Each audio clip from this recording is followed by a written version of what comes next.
Hey everyone, and welcome to the Null channel. Now, today I have a slightly different style of video, and I'm kind of bringing you along with me on my journey with Bottlerocket OS. So I know a lot of the times I put out educational and tutorial based. This is going to be a two-part episode on Bottlerocket OS, and the first part is going to be explaining more in depth what Bottlerocket is and how it works. So that's going to be like my regular videos. The second part of this is going to be explaining and showing you guys what I have done so far with Bottlerocket OS, letting you join in. So with no further ado, let's go ahead and get into this.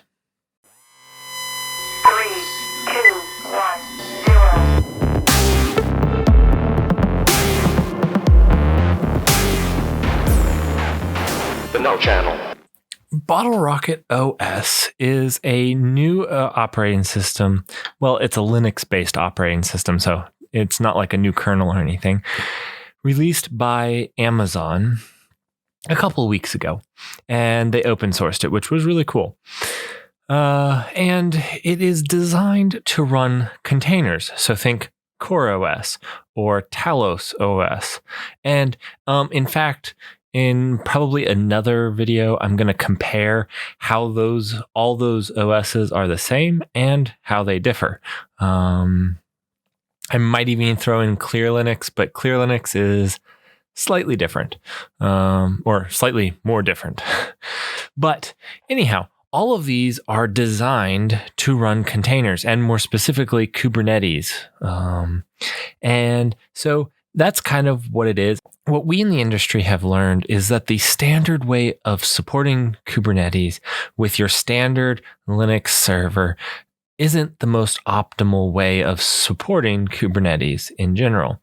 And there's a couple reasons that this exists, and these reasons that are out there, that the standard old-fashioned method doesn't work really well.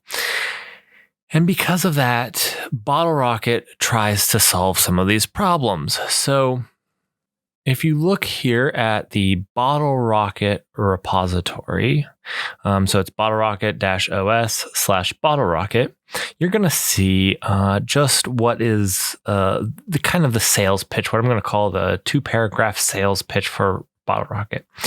And it actually does quite a good job of covering pretty much the reasoning behind of it. So, the first thing is API access for configuring the system with secure out-of-band access methods. So why this is important is because it is completely stripped of everything you don't need. That means you don't have Bash, you don't have SSH, you don't have any of these standard tools people would use to configure and edit a already running system.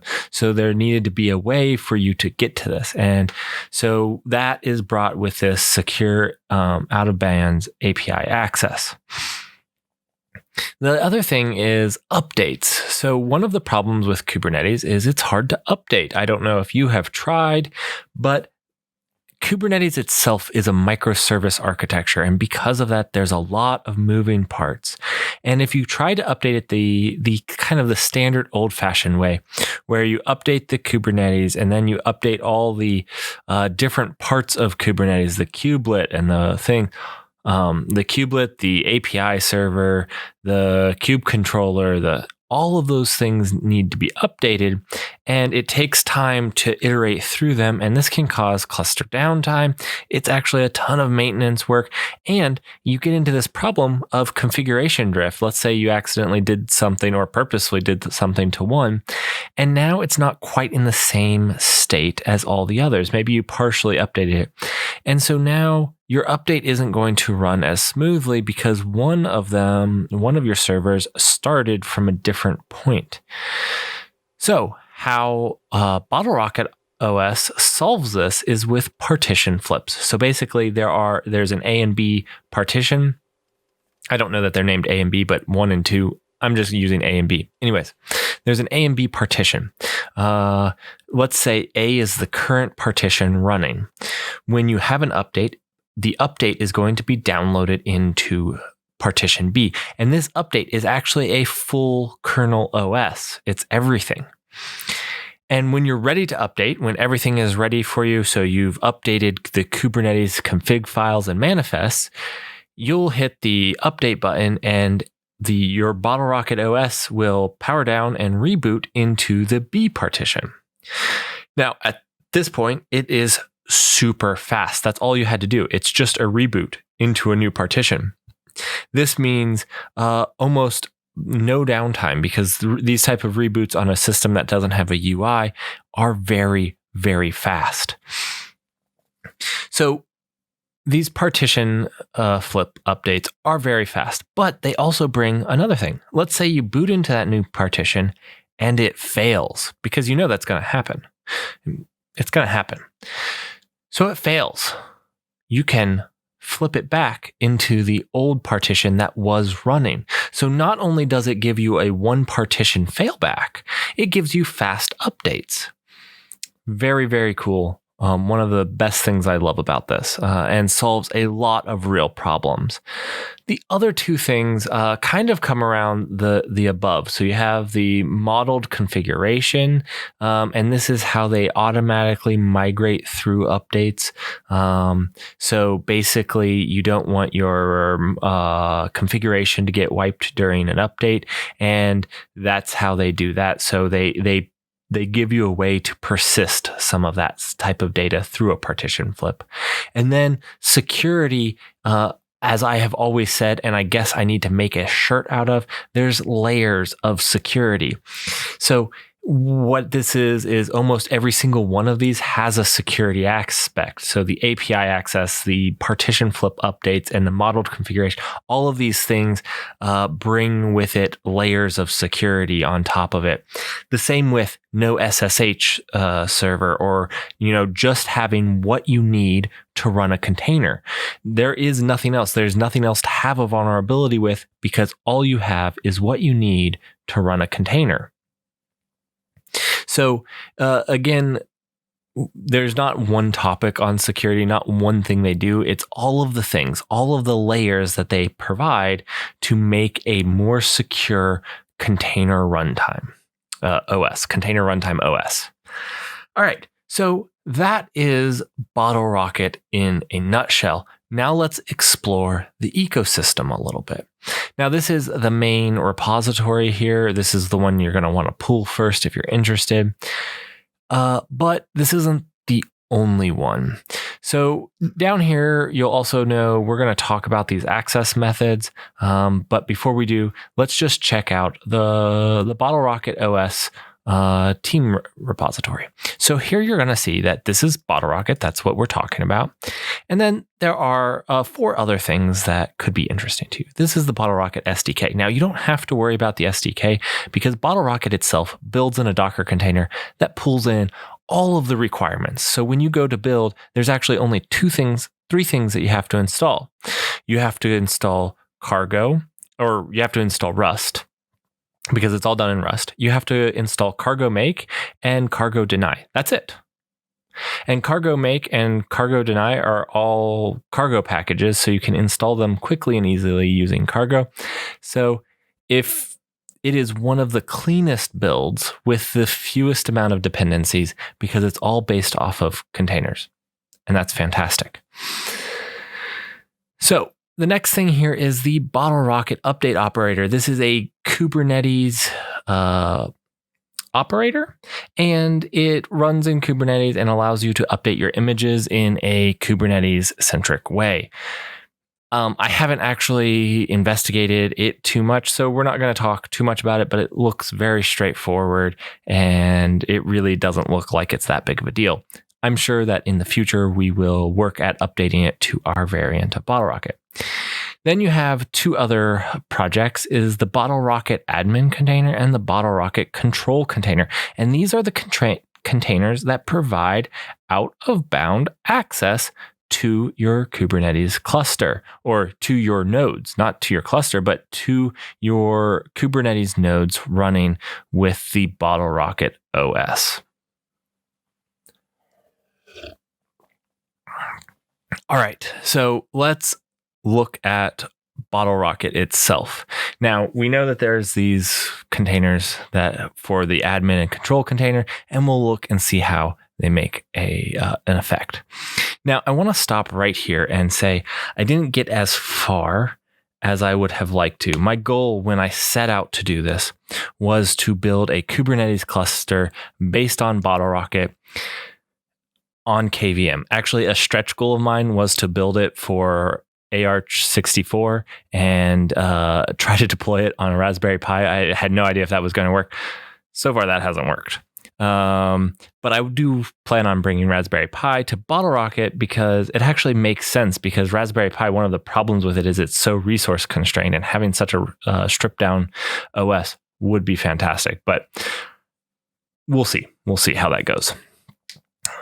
That being said, my main goal was to get a Bottlerocket KVM Kubernetes cluster. That's what I wanted to do. Now, I haven't gotten that done, and that's why I haven't made a video on Bottlerocket, because I'm not there yet. But I know that I was excited when I announced this in the news, and I wanted to update you guys on what I have done so far with Bottlerocket and what I've learned. So let's go over Bottlerocket variants and how you can build your own variant of Bottlerocket. Now that we've covered what Bottlerocket is as an OS, let's go how to build your own. And then I'm going to give you the update where I'm at. So if you look at Bottlerocket, we'll actually pull this up in Vim. So this is my version of Bottlerocket. Actually, if we want to really quickly, we can look at what I've changed for my variant. So let's do git status. And this is very nice. It's not going to show you everything, but some of the new directories. So you'll notice there's actually 3 new directories. Now, I wouldn't worry about the logdog. It's only because I wanted logdog that I needed this here. And then these are really, if you didn't want Kubernetes, you would only have to do this right here. I had to do this for a couple of reasons that I'll explain later, but you could build your own variant with just this right here. So let's go and look at this project structure, because I actually think they did a really good job of structuring the project in a really sane way, which I think is underestimated. There's a couple things, when you get into a computer science interview, there's things we focus on, like esoteric algorithms and crap like that. And what it actually comes down to is there are so many more important things that a good software engineer needs to know, like how to make a project that is sane. Bottlerocket is huge. It's its own OS. And yet I actually found in just 2 weeks, with a little bit of my spare time, I was able to traipse around the project and got quite comfortable with it. So I think they did an excellent job. Kudos where kudos are deserved. So let's go ahead and look at this project. So as we can see here, we have our bin and build. Those are the basics. If we wanted to look at the images I build, these are mine. All right. So this macro project is really just some macros to help building on the different platforms. Really not a big deal, but they're interesting, especially if you want to look into Rust macros. Definitely worth checking into, especially if you're new to Rust. All right. So packages. This is basically the gold standard, the source of truth for any packages you can install on your OS. No, normally on an OS, you have your package manager. There is no package manager. So if you want a package in your variant, so a variant is when you build your own special variant of this Bottlerocket OS. If you want a package in it, you need to package it in here. And the package system is built off of RPM. RPM is classically used by Red Hat and SUSE. So OpenSUSE, Tumbleweed, and Leap, and their SLES distribution uses RPM, and then all of Red Hat. So Red Hat Enterprise, I I don't know Red Hat's that well. Red Hat Enterprise, as well as their Fedora, uses RPM, and so does Bottlerocket. So if you're not that familiar with RPMs, don't worry, it's not that hard to get into, and you can look at some of these. So these are the packages that they provide. I haven't provided any of my own package, although I actually need to. So you can see how they package Kubernetes here. And these are patch files, so they do it pretty standard way. These are patch files, and here is the spec file. So a spec file is how you build the RPM. So all you need to do to package your own package that you can use in your Bottlerocket OS is to add it here. All right, so this is the packages, and that's all that exists in here are packages. And these are all the packages that you need. And we'll get into that later. Sorry, I was jumping the gun. Here we go. Sources. Sources contain Bottlerocket specific code. And by Bottlerocket specific code, I mean things like Logdog. Logdog was created specifically for, so you can almost think of these as native Bottlerocket packages. That's basically what it is. These are things that they needed. So the API server that I talked about was created here for Bottlerocket. Specifically, Logdog is for Bottlerocket. I actually think Logdog is really cool, and maybe they could generalize it a little and make it its own project, but that's not up to me.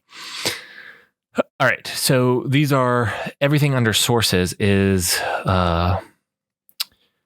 Bottlerocket specific code or packages. All right, so tools just builds or just provides some tools around building and things like that. And yeah, I haven't had to do too much in here yet, but it provides some tools. And now the real magic happens in variants. So these are the variants here that are provided. If you remember in our Git status that this variant here was created by yours truly. Now, what's important here is this is all you need to do to create a variant. Right here, you need to create a folder. Obviously, you don't need target. Target is when you build. It's going to build that folder. So ignore this. But you need a build.rs, a cargo lock, a cargo toml, and a lib.rs. Now, this is just pretty much a standard lib cargo project. So if you create a cargo project, a lib cargo project, it's going to generate these things.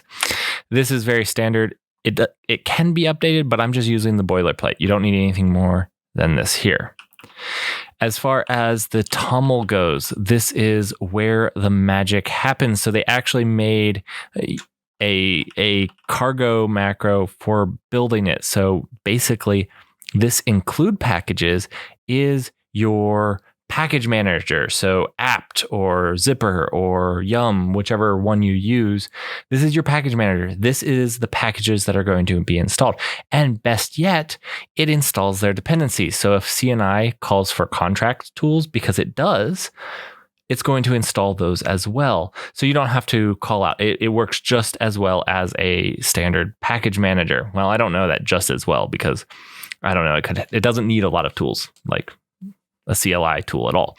Anyways, it does all of that for you, so you can use it just like that. So you just declare the high level what you need, and all the dependencies are going to be pulled in for you. And if a dependency is missing, it's going to fail in the build and tell you which dependency it couldn't provide. And that's it. This is literally it. The librs is just a placeholder to make cargo or Rust and cargo happy. That's it. So this is our variant. This is my variant. Now you're going to notice there's a couple things missing. The first thing missing here is kubeadm. So obviously AWS doesn't use kubeadm to create their clusters. And so they do it some other way, some other magical way that they didn't release on the open source community. I don't think. Anyways, so I need to package kubeadm. It's not packaged. I couldn't find it packaged anywhere. I need to package kubeadm and put it in here. That's one of the first things that I need to do. That shouldn't take me too long. I should be able to get that done in a week or two. Not because it takes that long. I just don't have that much spare time. the next thing that I need to do, and this I feel is where AWS really dropped the ball and where I was a little disappointed. There's no way for me to access this. You know how I talked about those admin controllers and or admin container and control container? Those are all built around AWS authentication. So if you're not running in AWS, it has no way to authenticate the person trying to log in. And why this made me so upset and so frustrated was because they gave this as an open source project, and yet there's actually no way to natively use it without running it on AWS infrastructure that I have to pay for. And that just rubs me the wrong way. An open source project, I should be able to build, run just locally and in very few things. And they did such an excellent job. I'm going to show you how to build it. Now, I cannot build it for you while screen capturing because my CPU goes to 100% and you get about every third or 10th frame and about every 6th word that I say. So I can't do that.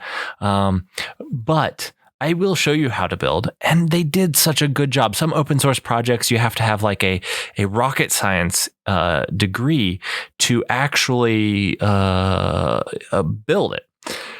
And that is not the case for Bottlerocket. They did a great job. The problem is I built an image. I couldn't SSH to it. I couldn't get to it. The only control containers that they provided were ones built off of AWS. So that's the second thing that I need to do is I need to build an SSH-based control container that's going to allow you to remote to it. I'm going to base it off of theirs, and actually a link in the description to my forks are going to be available if you're interested. Not too much going on there yet, but if you're interested, want to help out, if you have an idea for a control container for SSH access, because I think SSH will be, there's other ways we could do it, but I think SSH will just be the easiest for right now. And if you want to help out, please feel free to join in. The best way would be to join the Discord. We can have some conversations there. You can also open GitHub issues on my fork. But anyways, that being said, those are the two things that I need to do. And the one thing that I'm kind of very disappointed in AWS with their release. I literally have to pay to experiment with the open source project. Anyways, so let's get how to build this since you guys are all dying. Now, actually, before we do that, I know that I have talked about both a control container as well as a admin container, and you're probably dying as to what's the difference. And the main difference is one is enabled by default and one is disabled by default. That's pretty much it. The other difference is, okay, so the control container is enabled by default and uses the AWS SSM agent to authenticate your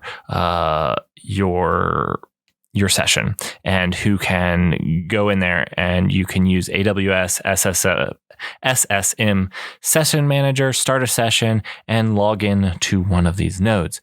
The admin container seems to be pretty much the exact same thing, except that this is an EC2 user SSH container. So I guess they don't like SSH as much, but it does pretty much the exact same thing, except that it's just for an SSH server that lets you log in as an EC2 user. So they also do allow easy changing of this. So this is just an image. And so one of the configurations that you can set is what the control container is. And so they did provide a method to replace it somewhat easily with your own. They just didn't provide the SSH control container. So we're going to have to do it ourselves. Now, this does bring me to an architectural point that I forgot to mention that I think is brilliant, and I love it. Absolutely love it. They run two containerd instances. So containerd is the container runtime they picked because they didn't like Cryo for some reason, which is lame. But they picked containerd. So no Kata containers. That does suck. Anyways, they picked containerd. We could make a Kata container VM. Oh, that sounds like so much work. Anyways, let's not get sidetracked. they run 2 containerd instances. Why, you ask? Well, these control containers and admin containers that run in your cluster actually run in their own instance of containerd, and the reason is security. So these control and admin containers actually have, rights to access the hard drive of your machine. Like, they have extra privileges that you don't want your standard containers to have, or even the containerd instance. It doesn't need the privileges. And so that way it is also easier to monitor, another layer of security, monitor who changes the OS, because this all goes through one containerd instance. And I'm sure that the reason they use 2 is, I don't know that there's a way to have 2 namespaces and C group hierarchies in one instance of containerd. I don't even know if that would be possible. It might be possible with some hackery, but it's not. So basically what it is it's separating out these control containers into their own C group and namespace. Very, very cool. It means that the other containers can't mess with them. And so anyways, I thought that was a really good design decision. It turns out there's good engineers at Amazon. Who would have guessed? I'm sorry. My brother is an engineer at Amazon. So I'm not hating on all of them. If you work there, I'm sorry. I didn't mean to offend you. All right. So that is it. Let's get around to building this. It's super simple. Like I said, couldn't have been done better. So as you can see here, we have so basically you need to install Rust. If you don't know how to install Rust, leave me a comment below and I'll make a video on installing Rust the right way. And let's go ahead and talk about building. So we built our own variant and now we want to run our variant. That seems logical and sane. So what are we going to do? That is the question of the hour. What are we going to do to build this? So there are a few very, very small system requirements. Basically, libssl and build essentials are the things that you need if you're on Ubuntu. If you're on a Fedora or SUSE, you're going to want to talk about AutoMake, GCC, and OpenSSL. So these are the base tools. Basically, you need a C compiler and you'll also need Rust. So you can install Rust. Once you've installed Rust, you're going to need to install 2 tools. So cargo install, cargo make. So cargo make is the make for cargo. And this might update. You don't need to pin this to a version, although you can. Might be good to do that. I didn't. Doesn't need to be done. Now, the next thing does need to be pinned to a version. And if you don't, it can cause problems, but you can install it the exact same way. Cargo install, cargo deny. Now, if you don't know what cargo deny is, I can either make a video on it or you can go look it up yourself. Cargo deny is a cargo plugin for linting dependencies, and it is really good for running as a CI in a GitHub action or any CI really. And basically, one of the things that it can do is make sure that you don't pull in any bad dependencies that have bad licenses that you don't want. And we can actually look at their, they have dependencies that they say they don't want to use, and you can actually look and edit that if you want. So it's a really useful, especially if you're big into open source, so that you make sure that your project only uses other projects with licenses that you want. All right, so we want to install cargo deny, but we want a specific version. So when you install this, you're going to go version 0.6.2. And it's going to tell us we've already installed it because I have. So now that is it. Now at this point, you can run cargo make just like you would normally run make. Now this is going to build the default variant, and the default variant is AWS-K8S-117. So if that's what you want to build, you're good to go. Now if you wanted to build my variant, because let's be real, the KVM variant is the superior variant here, you would just pass it the argument of build sys variant equals KVM 117. The underscore is replaced by a period. If you actually looked in the file, it's underscore in the Rust file because it doesn't allow periods. So if I hit return, it would start building and my video would stop. And that's all you have to do. If you're wanting to know where you get these these variants, and if you wanted to look at overwriting other things in the build file, you can actually go look these up yourself. So let's look at it right here. You're going to notice this thing called a makefile.toml. That seems like cargo make. And here you can see a lot of the different things. So, and one that I set when I built my Arch 64 was this build sys Arch, because I wanted to build for my Raspberry Pis. And there's all these other things that you can override. So if you were wanting to know where's the list, how to get it, here's all the different things, and you can set them. All right. So that is where I'm at, what I've been doing with Bottlerocket OS, what I know about it so far, and yeah, it's kind of a dev update. I don't know. Do you guys like these types of videos where it's a little bit of educational as well as a little bit of this is where I'm at? Do you prefer just the straight educational? Let me know in the comments. Make sure to like and subscribe to this video if you found it at all remotely interesting, helpful, or funny.